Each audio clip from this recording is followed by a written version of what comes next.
Welcome to October Scaries, my Halloween series where I'm watching 13 horror movies that I've never seen before and I am sharing my thoughts.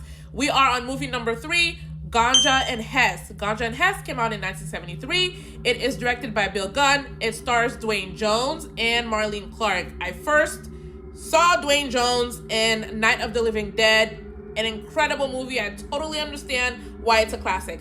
Ganja and Hess is a cult classic. It was it was received very well at Cannes Film Festival, back then, but it was panned by American critics, and it pissed Bill Gunn off so much that he wrote a letter in the New York Times where he clapped back at the critics, called them racist and all that jazz. Says that they're used to they can understand a smart black man but not a sophisticated black man, I think is the word that he used. I read this article called Ganja and Hess, the 50-year-old vampire movie masterpiece critics got all wrong. It's by Layla Latif. She adores the movie. She reveres the movie, adores Bill Gunn. I did not like this movie. None of us like this movie. This movie is long and it is boring, and a little backstory.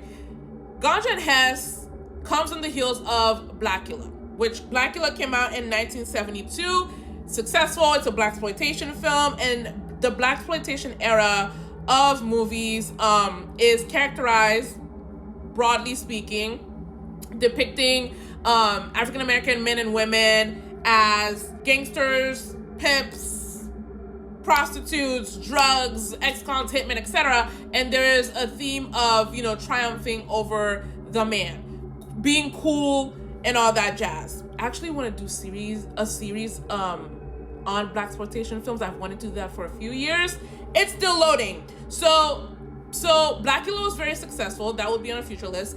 And so Gunn was approached by an independent movie company, and he was asked to create another vampire movie. Bill Gunn was a talented and successful playwright. I don't remember if this is gonna be. He made a previous movie for the studio, but it was never released. To this day, has not been released.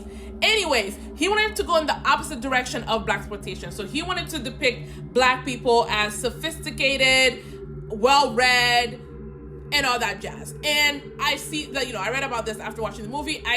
The movie makes sense with that lens. So our main character, Hess Green, is an anthropologist. We don't see him do one anthropological thing in the movie, but he is an anthropologist. Ganja is rich. She is a rich wife. So Hess gets stabbed by an ancient African dagger, and that turns him into a vampire. That is the plot of the movie. He gets turned into a vampire and he goes on a bender, and then Ganja comes looking for her husband, who, now we're in spoilers, who Hess killed. And so then she decides to invite herself, stay, and he eventually turns her. The movie, so Hess is a very flat character.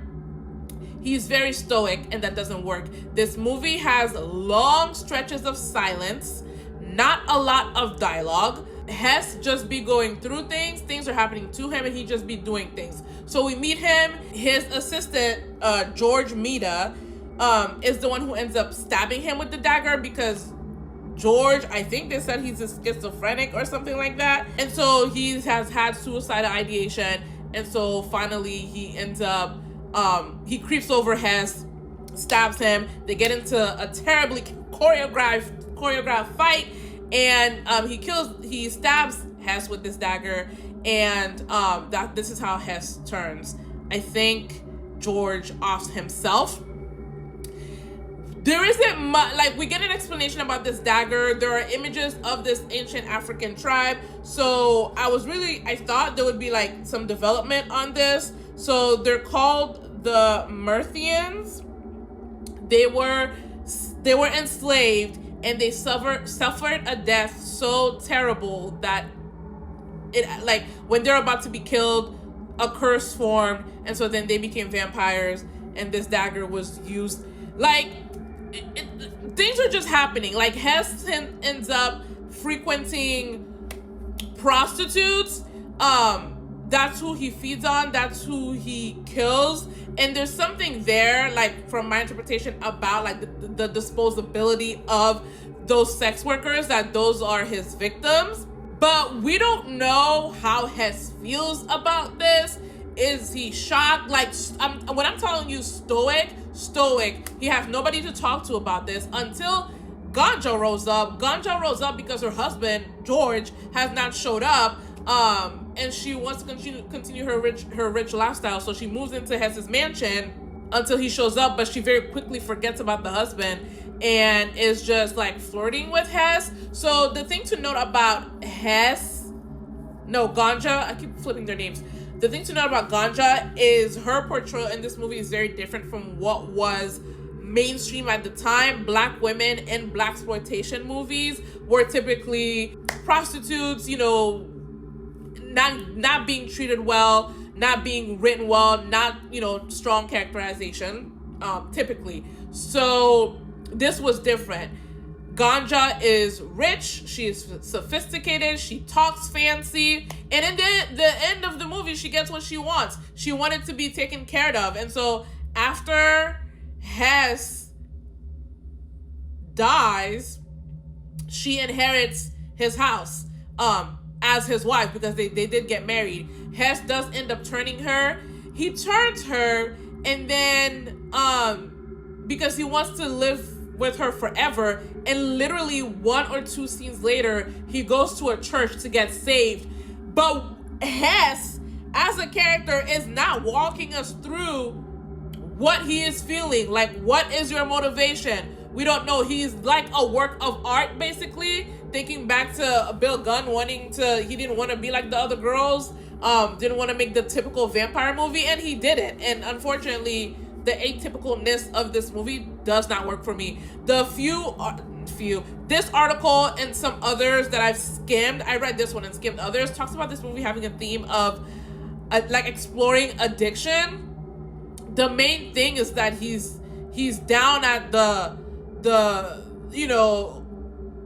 houses of pleasure to get his fix, but that's about it. I think the characters in this movie are just displays. It's just moving art and not even interesting art. Like, I could get past this. Like, at one point I saw one of the crew members in the bathroom in this movie. I could get past that if we had a strong story, and we don't. George Mina didn't make any sense. I thought Hess was already a vampire when the movie started, because he was so damn stoic. Hess is flat, like I said. He just goes from action to action. He's very nonchalant with Ganja. I'm not feeling it. It was giving like 70s, like, man, like what a man is, and I wasn't feeling it. I think Ganja, she had a monologue explaining her background. Basically, her mother hated her, and she swore that she would do whatever she needs to do to be all right, which was why her getting the house at the end was nice. But 1 out of 5. Hess is stiff. The dialogue is stiff. There's barely a story. It was not interesting.